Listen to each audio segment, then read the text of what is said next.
The original Xbox 360 Red Ring of Death. When Microsoft launched the Xbox 360 in 2005, it promised revolutionary graphics, online play with Xbox Live, and a library of amazing games.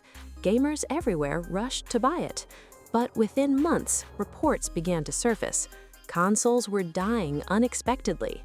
The infamous Red Ring of Death appeared, 3 red lights glowing on the front, signaling complete system failure. Over 1.5 million consoles were affected. Microsoft faced a PR nightmare and extended the warranty to 3 years. Gamers spent hours trying to repair or return their systems. Why did this happen? Poor heat management. The early design didn't handle internal temperatures well. Components would warp or fail, causing irreparable damage.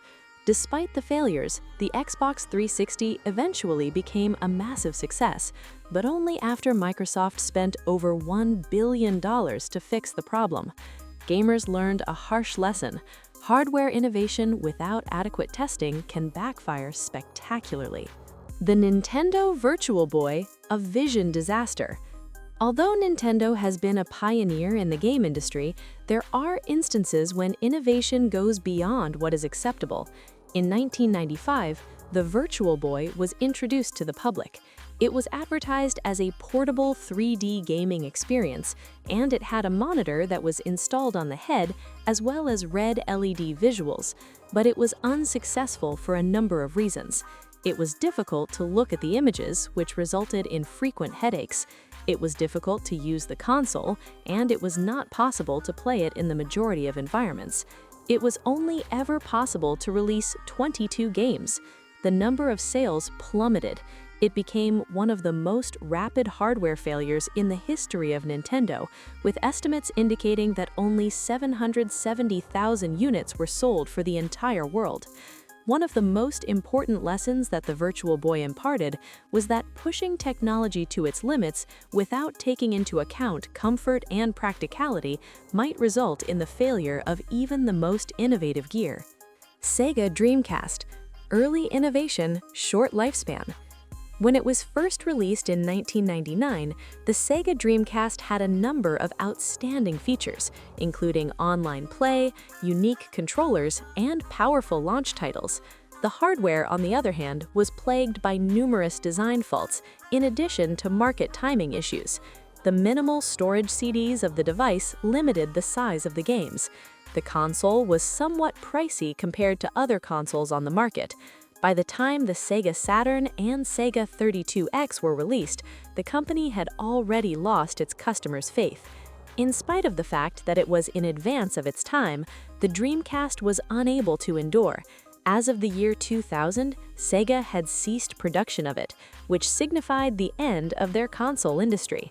Sometimes the failure of hardware is not due to the fact that it was badly made. It fails due to the fact that timing, pricing, and the reputation of the brand are all equally important. PlayStation 3 early model issues. The PlayStation 3 was released in 2006 with fantastic specifications, including support for Blu-ray discs, powerful processors, and the ability to play online games. On the other hand, the earliest versions were infamous for having problems with overheating. The fan is making a loud noise. There were issues with compatibility with some games. The technology was well received by gamers. Nevertheless, Sony was required to offer hardware modifications after a few years in order to ensure the system's reliability. However, if early units are not tested against real-world usage patterns, even the most powerful hardware can fail. This is the lesson that can be learned from this. Xbox One Kinect integration failures. When Microsoft first introduced the Xbox One in 2013, the company placed a significant emphasis on the Kinect motion sensor. The movement of players was going to be tracked, and it was supposed to change gaming. Nevertheless, the integration of the hardware proved a nightmare. With the addition of the Kinect, the console became more cumbersome. Only a few games made minimal use of the technology. Problems with performance and responsiveness were a source of frustration for both players and developers. The Kinect requirement was subsequently removed by Microsoft, which resulted in a reduction in prices and a simplification of the system. The best hardware concepts can often fail because the technology that enables them is not as advanced as the games or content that are available. Handheld failures, PSP and GBA battery issues. Some failures are not public or dramatic. A significant number of consoles break silently as a result of hardware constraints that impair their longevity. The PSP and the PlayStation Portable are two examples of handheld gaming consoles. The limited battery life of the PSP was a source of frustration for gamers who were always on the move. With prolonged use, GBA systems have the potential to overheat. There were times when early chargers were not reliable. In many cases, gamers blamed themselves or concluded that software was the cause of the problem, but in truth, the problem was in the design of the hardware. The lessons that can be learned from these failures are that even small design flaws like battery life, heat, or ergonomics can completely impair the gaming experience. Lessons learned from hardware fails. Looking at these consoles, there are common threads in why hardware fails spectacularly. Poor heat management.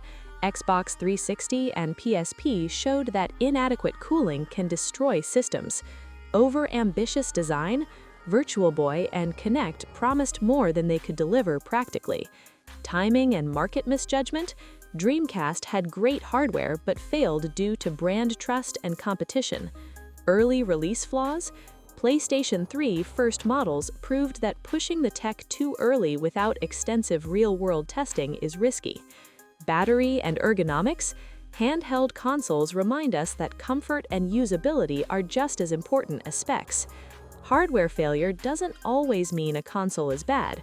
Often it's a combination of ambition, design shortcuts, and market pressures. Gamers remember these failures not just because the consoles broke, because the promise of great gaming was suddenly ruined by hardware problems. How can companies recover? Even after catastrophic failures, companies can bounce back. Microsoft fixed the red ring of death and Xbox 360 became a success.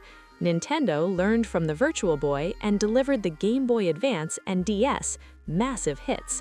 Sony adjusted PlayStation 3 hardware and released smaller, quieter, and more reliable versions. Failures don't mean the end. They're opportunities to learn, iterate, and rebuild trust. Gamers might rage online or demand refunds, but hardware companies use those lessons to refine future consoles. So, what can we learn from consoles that failed in the worst way possible? Hardware matters, design matters, testing matters, and timing matters even more. Every failure is a story, a warning to gamers, and a lesson to companies. Innovation without foresight can turn excitement into frustration. Even the most advanced console can fail if a single hardware component doesn't perform. If you enjoyed this deep dive into gaming history, make sure to like and subscribe for more insights into the triumphs and failures of the gaming world. Because in gaming, sometimes the hardware is the real boss.